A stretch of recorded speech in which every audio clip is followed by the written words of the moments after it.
السلام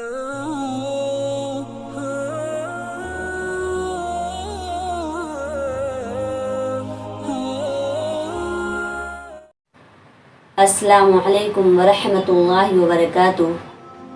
الحمدللہ رب العالمین والصلاة والسلام علی سید المرسلین وعلی آلہ واصحابہ اجمعین، اما بعد فاعوذ باللہ من الشیطان الرجیم، بسم اللہ الرحمن الرحیم۔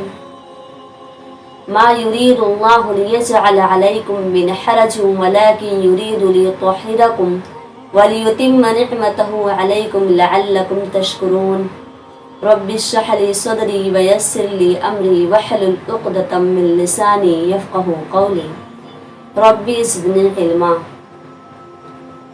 دین اسلام کا سب سے پہلا سبق طہارت ہی ہے۔ بڑے بڑے محدثین اور ائمہ کرام رحمہم اللہ نے ہمیشہ فقہ اور حدیث کی کتابوں کا آغاز طہارت کے مسائل سے ہی کیا ہے۔ جب کوئی غیر مسلم دائرہ اسلام میں داخل ہوتا ہے تو سب سے پہلے اسے غسل کر کے طہارت حاصل کرنا پڑتا ہے، کیونکہ رسول اکرم صلی اللہ علیہ وسلم نے ارشاد فرمایا، الطہور شطر الایمان، طہارت آدھا ایمان ہے۔ اسلام کے سب سے اہم اور بنیادی رکن نماز کے لیے بھی رسول اکرم صلی اللہ علیہ وسلم نے جسم کی طہارت، لباس کی طہارت، جگہ کی طہارت کے بنیادی شرائط مقرر فرمائے ہیں۔ کیوں؟ کیونکہ طہارت کے بغیر نماز ہی نہیں ہوتی۔ حدیث اس طرح ہے، عن عبداللہ بن عمر رضی اللہ تعالی عنہما انی سمعت رسول اللہ صلی اللہ علیہ وسلم یقول لا تقبل صلاة بغیر طہور ولا صدقة من غلول، رواہ مسلم۔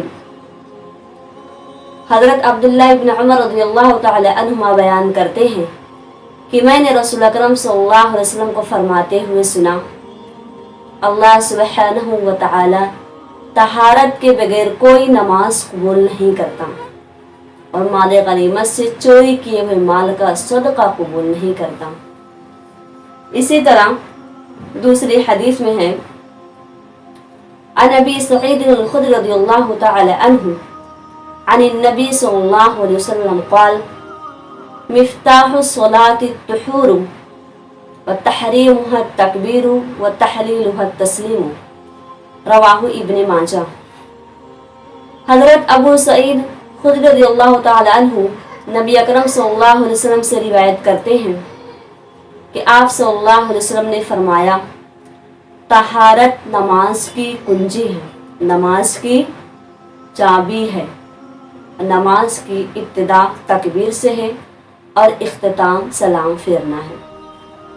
ان حدیثوں سے طہارت کی اہمیت کا پتہ چلتا ہے کہ طہارت کتنی اہم ہے کہ اس کے بغیر تو نماز ہی نہیں ہوتی۔ ہر نماز سے پہلے وضو کرنے کا حکم، وضو ہو تو دوبارہ وضو کرنے کی ترغیب، ٹیک لگا کر نیند آ جائے تو بھی وضو کرنے کا حکم، یہ سارے احکامات نہ صرف یہ کہ ہر مسلمان کو شعوری طور پر طہارت کے بارے میں حساس بنا کر پاک صاف ستھرا رہنے کی عادت ڈالتا ہے، بلکہ ہر مسلمان کے ذہن میں طہارت کا ایک ایسا تصور قائم کرتے ہیں کہ طہارت اور پاکیزگی کی حالت میں ہر مسلمان اپنے جسم اور روح کی کیفیت کو، حالت کو عام حالت سے الگ اور اونچا سمجھنے لگتا ہے۔ اگر پانی میسر نہ ہو تو تیمم کا حکم دے کر نفسیاتی طور پر طہارت اور صفائی ستھرائی کے اسی احساس کو برقرار رکھا گیا ہے جو اللہ تعالیٰ کے حضور حاضری دینے کے لیے ضروری ہے۔ اللہ تعالیٰ نے قرآن مجید میں ہر نماز سے پہلے وضو کر کے مختلف اعضاء کو اچھی طرح دھونے اور صاف ستھرا رکھنے کی غرض و غایت بیان کرتا ہے، مقصد بیان کرتا ہے کہ اس کا مقصد کیا ہے۔ تو اس سے اللہ تعالیٰ تمہیں پاک صاف رکھنا چاہتا ہے۔ مقصد کیا ہے؟ تو اس سے اللہ تعالیٰ تمہیں پاک اور صاف ستھرا رکھنا چاہتا ہے، جس کے لیے تمہیں اس کا